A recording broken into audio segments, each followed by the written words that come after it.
இன்றைய தினம் வரலாற்று சிறப்புமிக்க செயற்குழு மற்றும் பொதுக்குழு கூட்டம். நாளைய தமிழகத்தினுடைய நம்பிக்கை நட்சத்திரம், தமிழகத்தினுடைய முதல்வராக பொறுப்பேற்க இருக்கும் மாண்புமிகு அண்ணன் எடப்பாடியார் அவர்களுடைய சீரிய தலைமையில் இங்கே தமிழகம் முழுவதும் ஒட்டுமொத்தமாக ஆர்ப்பரித்து காத்து கொண்டிருக்கின்றார்கள்.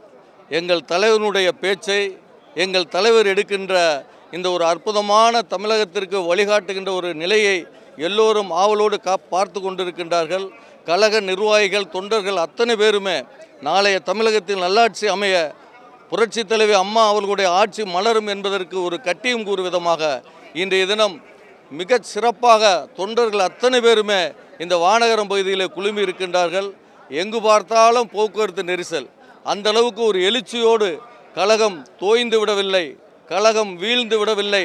அண்ணன் எடப்பாடியார் தலைமையிலே நிமிர்ந்து நிற்கிறது என்பதற்கு எடுத்துக்காட்டும் விதமாக அத்தனை நிர்வாகிகளும் இங்கே வானகரம் ஸ்ரீவாரு மண்டபத்தை நோக்கி படையெடுத்து வந்து கொண்டிருக்கின்றார்கள். ஒன்றை மட்டும் இந்த நேரத்தில் உறுதியாக சொல்லிக் கொள்கின்றேன்.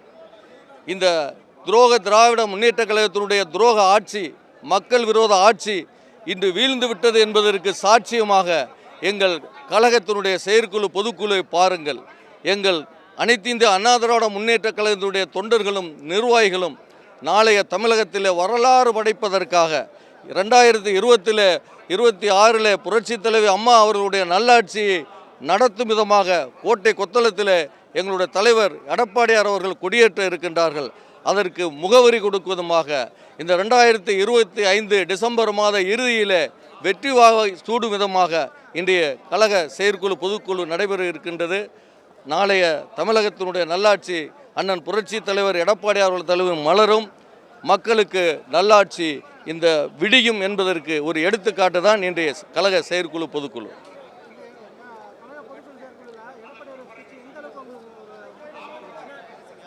தோய்வாக கிடப்பதாக எதிரிகள் பரப்புகின்ற வேளையில் எங்கள் இயக்கம் தோய்வாக இல்லை. அண்ணன் எடப்பாடியார் அவர்கள் தலைமையிலே நெஞ்சை நிமிர்த்தி போராட்ட குடம் கொண்டவர்கள் நாங்கள்.